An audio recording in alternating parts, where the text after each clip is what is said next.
నమస్తే అండి. నేను రాణి. ఈరోజు నేను చేయబోయే రెసిపీ సాఫ్ట్‌గా, టేస్టీగా ఉండే చపాతీ. చపాతీయే కదా అనుకోవద్దు. దీంట్లో కలిపే 2 పదార్థాల వల్ల ఈ చపాతీకి టేస్ట్, సాఫ్ట్‌నెస్ వస్తుంది. అదేంటో చూద్దాం రండి. ముందుగా 2 కప్పుల గోధుమ పిండి తీసుకొని ఒక గిన్నెలోకి వేసుకోవాలి.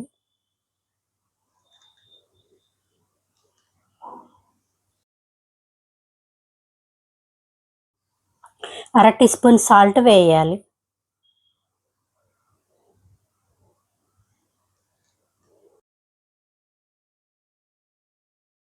3 టీ స్పూన్ల పెరుగు వేసుకోవాలి.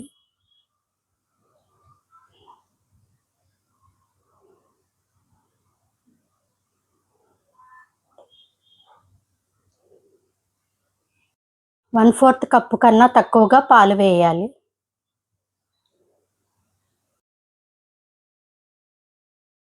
2 టీ స్పూన్ల ఆయిల్ వేసుకోవాలి.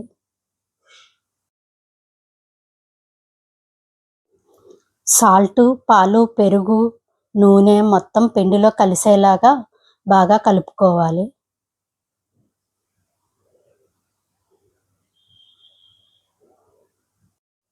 తర్వాత కొంచెం వాటర్ పోసుకొని చపాతీ పిండిలాగా కలుపుకొని ఒక అరగంట సేపు నానబెట్టుకోవాలి.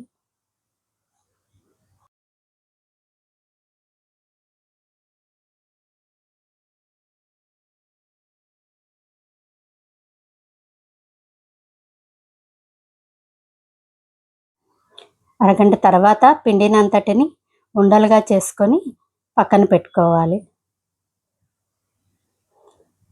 మీరు చపాతీ చేసే సైజుని బట్టి ఉండలు చేసుకోండి. పెద్ద చపాతీ కావాలంటే పెద్ద ఉండలు, చిన్న చపాతీ చేస్తే చిన్న ఉండలుగా చేసుకుంటే సరిపోతుంది.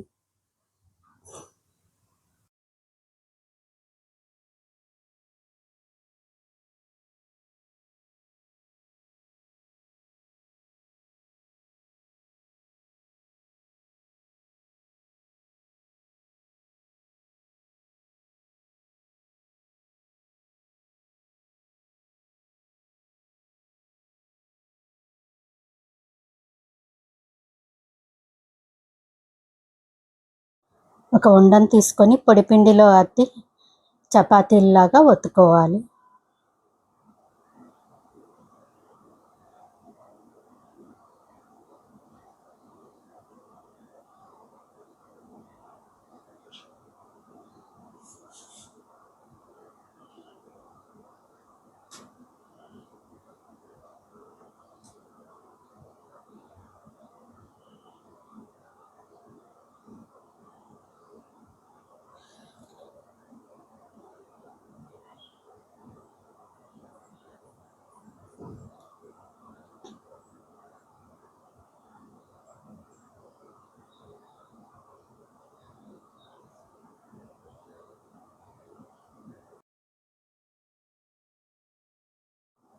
ఇలా అన్ని ఉండల్ని చపాతీలుగా చేసుకొని ప్లేట్లో పెట్టుకోవాలి.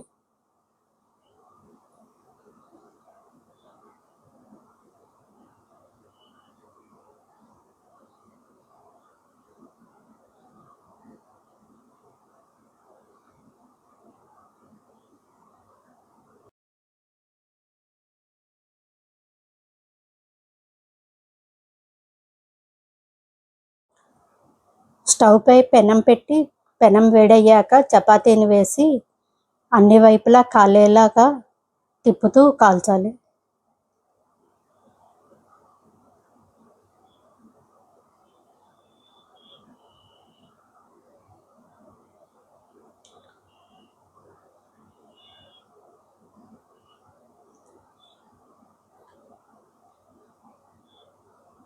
ఒకవైపు కాలిన తర్వాత తిరగవేసి ఆయిల్ వేసి చపాతీ అంతా ఆయిల్ని స్ప్రెడ్ చేయాలి.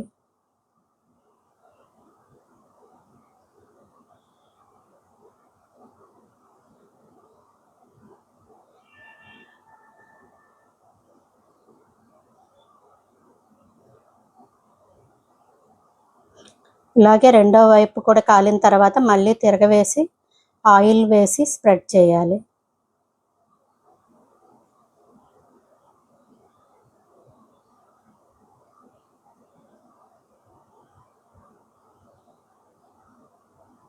ఇప్పుడు చపాతీ రెడీ అయింది.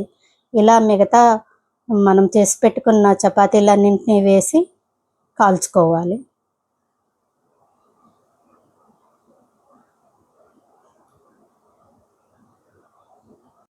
ఈ చపాతీ పిండి కలిపేటప్పుడు పాలు పెరుగు వేయటం వల్ల ఇవి చాలా టేస్టీగా సాఫ్ట్గా వస్తాయి. మీరు తప్పకుండా ట్రై చేయండి. మీకు ఎలా వచ్చిందో కామెంట్ సెక్షన్లో తెలియజేయండి. తెలుగు ఫుడ్ వరల్డ్ ఛానల్ని లైక్ చేయండి, కామెంట్ చేయండి, సబ్స్క్రైబ్ చేయండి.